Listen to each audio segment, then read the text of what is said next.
Welcome to There is a Method to the Madness. My name is Rob Maxwell, and I am an exercise physiologist. The purpose of this podcast and A Method to the Madness is get to the bottom of why things may or may not work in the realm of physical fitness. I like to look at things. Is there really a method and a meaning behind all this, or is it simply unthought about madness? And today I'm going to talk about the argument over different strength training modes. Is there really a perfect one, or is that just a bunch of madness? Let's find out. But before I do, we have to pay our bills. It's not free to put on a podcast. And I want to thank our very first sponsors, our great sponsors, Jonathan and Lynn Gilden at the Gilden Group at Realty Pros. They currently have over 270 5-star reviews on Zillow and over 100 million sales between the two. That means they're good. You're not good unless you're good. They can be reached at 386-451-2412 or at thegildengroup.com. All right, let's dive in. Strength training modes. To me, I've been doing this stuff so long that it seems like just common sense, obvious, and I always need to remind myself that that's not the case. Like, the terms we throw around all the time are obvious to us that work in it all the time, but not so obvious to everyone else. And so when I say modes, what comes to mind to the listener? Like, what is a mode? So to answer that question, the mode is the type of strength training that you're using. So a mode could be body weight resistance. It could be free weights, which are the bars and the plates you put on. It could be dumbbells, which are a type of free weights. It could be selectorized machines or plate-loaded machines. It could be bands, tubes, and any variety of those types of things, which, there are different types of tubing out there. So those are all the modes. There's probably a few more out there. Now, when you log into your social media accounts, and all of them have their pros and cons. Now, Instagram might be the most common as far as seeing exercise videos, and then they transfer those videos onto your Facebook feed. So that might be the area that you might see the most modes if you're so inclined to follow any different types of physical fitness people, or even ads that you may not follow might pop into your feed.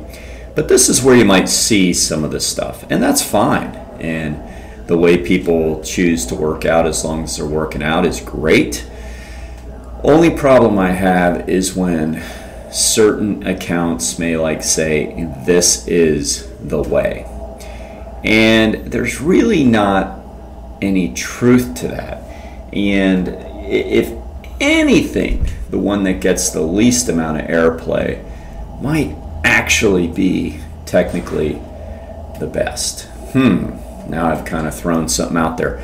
But even knowing that, I will still argue that all can be great. All modes of strength training can be great, and they all have their pros and cons. And a lot of it simply comes down to what you have available and where you are.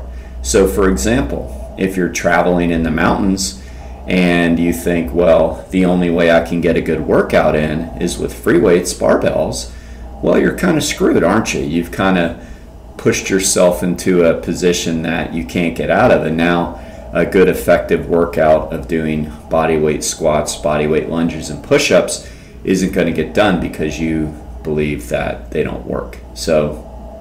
Or they don't work as good. And that's not true. They're all good. Okay?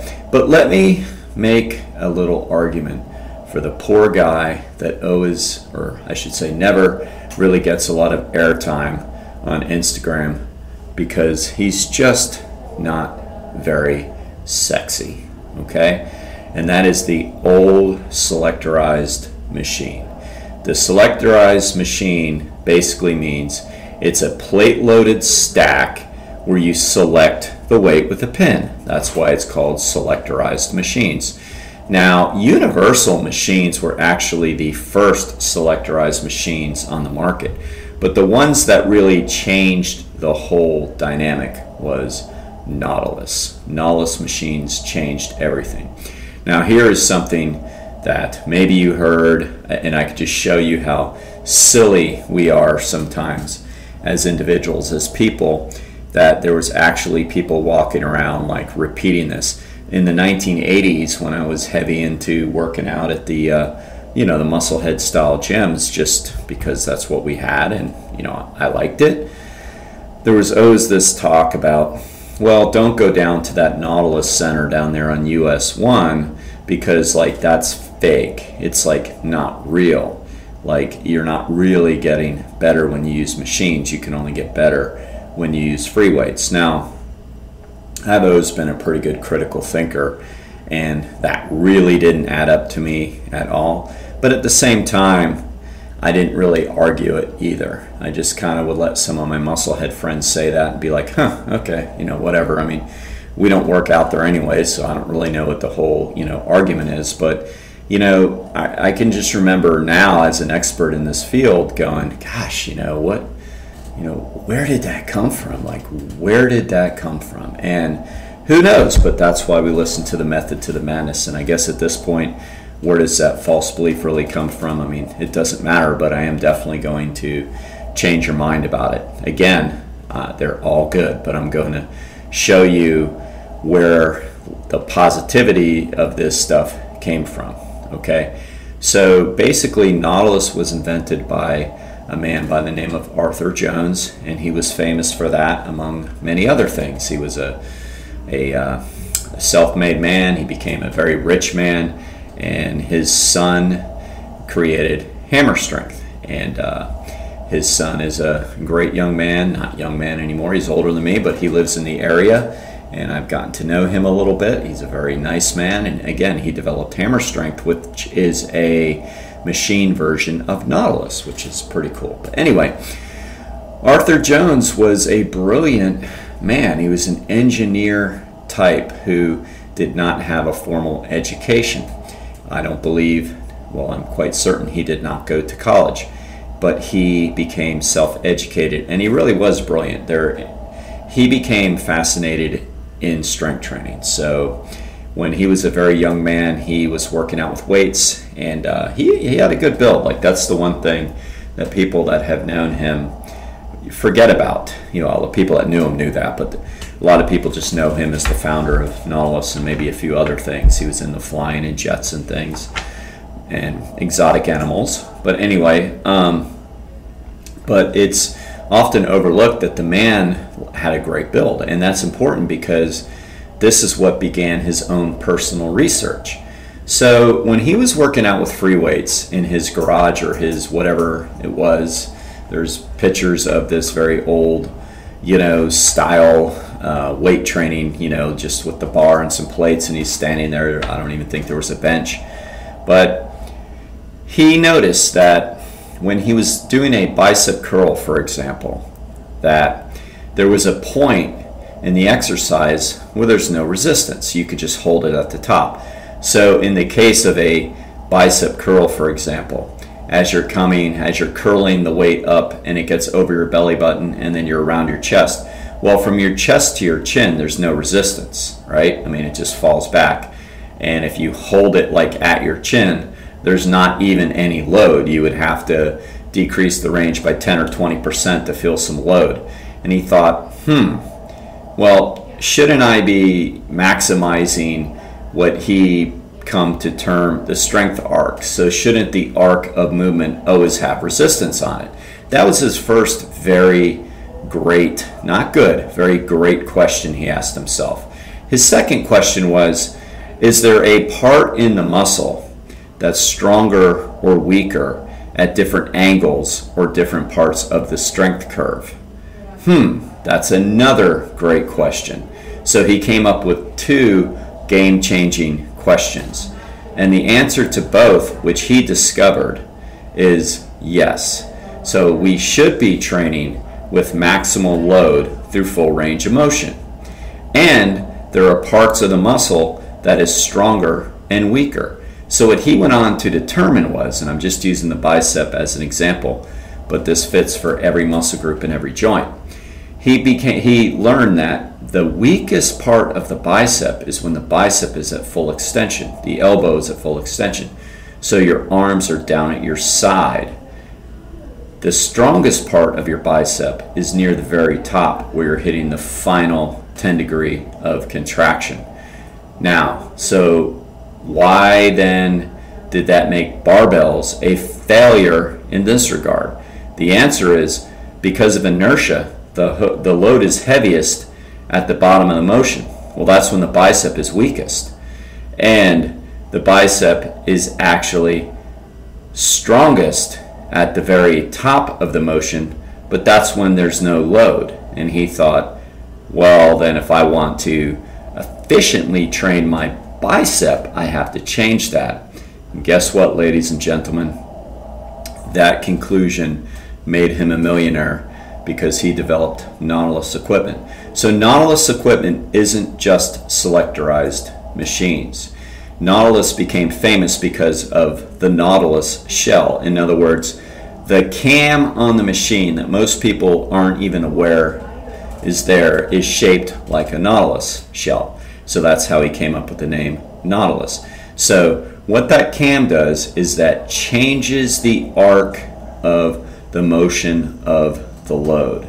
So as you see, instead of the cable or chain or whatever they use to pull the selectorized plates up, instead of it just being on a linear pulley straight up and down, it's on an arc to where that pulley will go over the cam, and based on the size of the cam, or based on the shape of the cam I should say, the load becomes even throughout the whole arc of how it's supposed to be. So for example, the bicep cam is going to be developed exactly in the way the bicep formulates as far as its strength goes. It's going to have the most load at the top, the least load at the bottom. That way the person gets the even strength curve matched to the muscle. All right, so is there a method or is this madness? No, that's a method. So if anything, if you want the most effective, efficient workout, say for your bicep, it is going to be on a selectorized machine like Nautilus, and now they've all copied them. So it's not just Nautilus, it's most of them. It's Cybex, it's Life Fitness, it's all these machines. It's Precor like we have, Body Masters like we have, Nautilus like we have, like so many places have. And so they've all copied them, and you know that's all well and good because they're all good, but you're going to get the most effective training on a piece of machinery like that. You just are. The most efficient. Does that mean free weights are bad? And no, of course not. I use them all. I love them all. It depends on what you're doing. But if you want to actively train your quadricep, there is absolutely no better exercise than the leg extension. There just isn't, for all of those reasons. Number one, that's a little unfair because you really can't isolate the quad on a squat or a lunge. But secondly, because you have that cam, it stays on an arc. And so many times people say, why does this burn so bad on a leg extension? Well, because there's no off time. I mean, your quads are fighting constant load that's been designed to give you constant load. That's just all there is to it.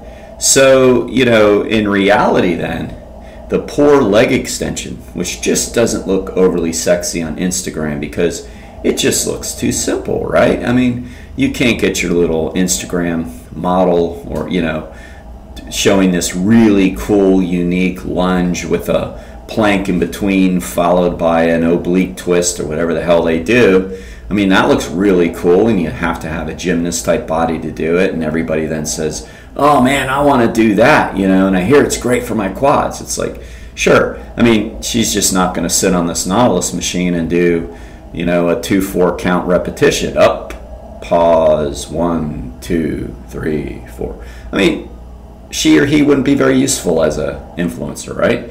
But the bottom line is that's the best way to train the quad. But that's probably the reason why you're not seeing your feed over consumed with these types of exercises, because they just aren't that cool to demonstrate, and anybody can do them. And that's the great thing about them.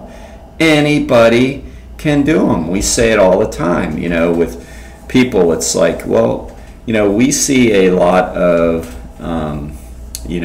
different populations, special populations. We see a lot of seniors, which is great. And some of our seniors, and most of our seniors actually, are stronger than people way younger than them. Absolutely. And the reason is because they come and they work out on a regular basis. But they can't do barbell squats a lot of times, and it's not even because of the load on the shoulders. It could simply be balance. So why would we want somebody trying to balance an exercise, like balance their body, and their whole goal becomes balance and not the load or the actual exercise anymore, when we can do that separately? We can do balance separately when we have a leg press that they can get on, where they don't have to worry about balance and they can just worry about making their joints stronger. And so many times when it comes to strength training, people aren't thinking that. They're not thinking, what is the best stimulus that will give me the greatest response? They're thinking, what did I see on Instagram, or what did my body, well, the body's going to say, take the easiest path. The buddy is going to, maybe not have a clue. So instead of really listening to either, in this case, it's going to be, what stimulus will give me the response. And so many times, if you have access to machines, you should use machines. Now, yesterday being Monday, I didn't go to the gym until a little bit later. I didn't have a client until 9. So I was going to knock out my workout at home because I like to work out in privacy. So at home, I don't have selectorized machines. They're very expensive, they're very big, they're very bulky. As a trainer who's done okay for himself, I'm still not rich enough to have a basement full of selectorized machines. I wish, it would be awesome, but I don't. And I don't even have a basement. So all I have is a free weight set and some dumbbells. So yesterday, I chose to do free weights because that's what I have. So I did some compound exercises, such as some squats, not very heavy, and I did some bench presses a little heavier. I did some bent over rows a little heavier, and that was that, and a couple other exercises. So the point is, there's nothing wrong with free weights. So free weights are great because you can do basic exercises, meaning you can do some good compound exercises that a lot of people would call functional. They're great because they have great mobility, meaning that if you want to move your weight set around the house, you can. You don't need to hire 3 men in a truck or whatever they are just to move your selectorized machine from one room to the next. They're pretty inexpensive compared to a selectorized machine. For example, a whole free weight set, a really nice set, will cost you under $1,000. And for a selectorized machine, that won't even cover 20%, 25% of the cost. They're going to be around $4 to $5 grand per machine. So my leg extension, like $4 grand, my leg curl, like $4 grand, and on. My leg press, even more expensive. So they're expensive. That is the downside. But as far as like them being superior in ways of stimulus and response, they absolutely are. There's been some studies out there, and I'll quote it, and you could do your own research, but basically one study found that like one set done on a selectorized machine matched 3 sets done with free weights. So in other words, to get the same amount of recruitment, and recruitment means that you're recruiting all of the muscle fibers within a muscle belly. So for example, there's 4 parts to the quad. So if you want to recruit all of that quad, which you do, the only way we get stronger is we recruit every muscle fiber to the point of fatigue. That's just the way it works, or to a level of fatigue.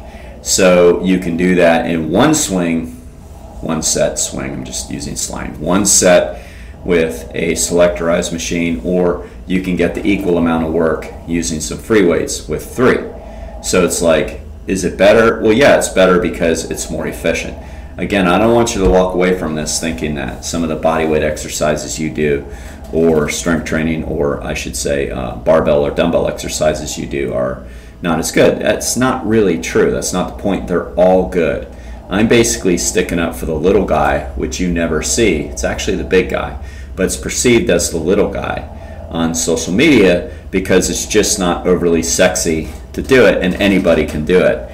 So because anybody can do it, the assumption is it's not as good, which is really a silly assumption, right? So in other words, take your Instagram model that's doing a combination exercises of difficult, let's say, Romanian deadlifts, single leg with dumbbells, and as they come up from their single leg Romanian deadlift, they then balance themselves, lift their knee, and press the weights into the air. So that would be like doing a combo movement, a single leg deadlift. They come to the top, then they raise the dumbbells into the air and do a shoulder press. Absolutely nothing wrong with that. That's fine. But can almost anybody do it? No, you have to have the balance. So then the person who doesn't know better looks at that and goes, well, I guess in order to get fit like that, I need to be able to do that. And then of course they can't even do that because they don't have the balance, right?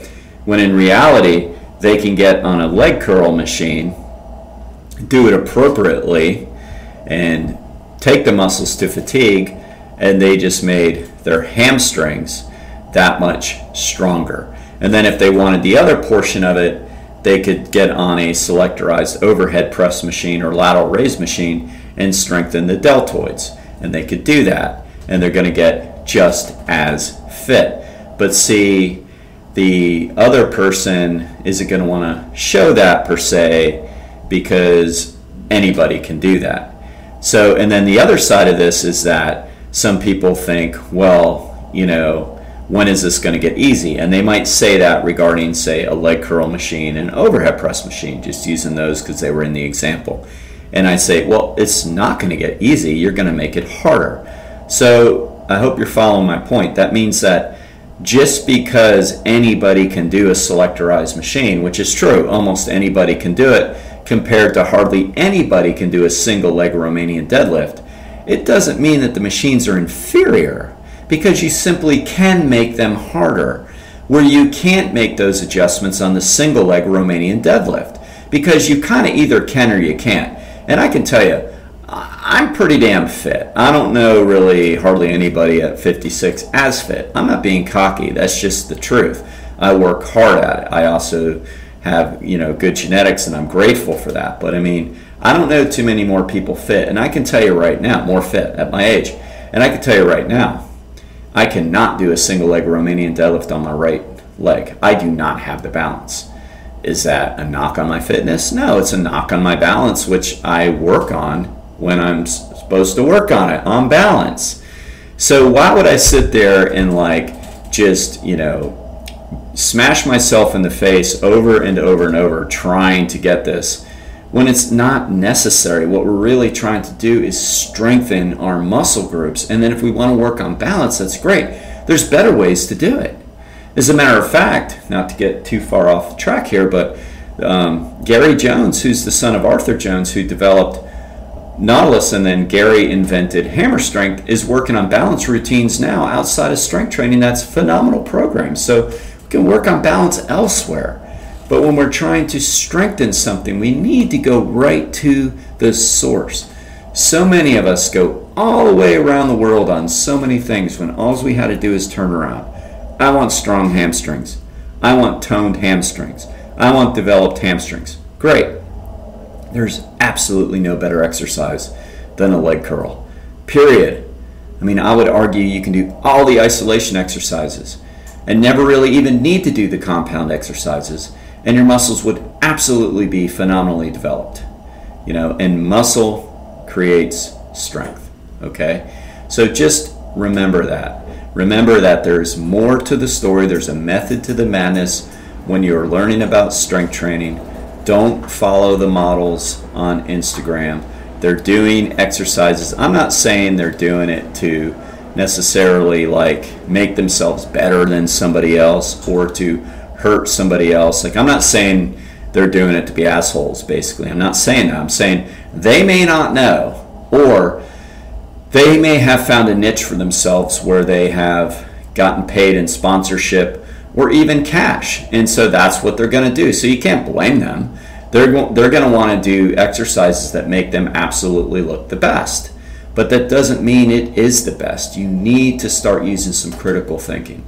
And that's why hopefully these podcasts help, because they get to the matter of things. So just remember, in summary, all forms of strength training are great. All forms of strength training have their pros and cons. Machines, selectorized machines, and I have to say that because not all machines are selectorized. You're going to have to look and see if yours has a cam on the side or Google it. But they get to the stimulus response way more efficiently. That's why they're built that way. That's why you pay the big bucks. You don't pay $4,000 per machine just because they feel like putting that price tag on it or it looks sexy and it's silver and blue paint. No. Paying that much because there's a lot of engineering involved in those bad boys. A lot of people with pay grades greater than ours have designed those with their engineering degrees, and they work. All right. So I want to thank our second sponsor, the Turkish Mediterranean cuisine. They are absolutely unbelievably great with their salads and their vegetarian dishes, and they are the Istanbul Turkish Mediterranean cuisine in Ormond Beach, and they can be located on Young Street in Ormond Beach. And if you want to put in an order or check them out online, check out IstanbulFlorida.com. Until next time, be Max Fit, be Max Well.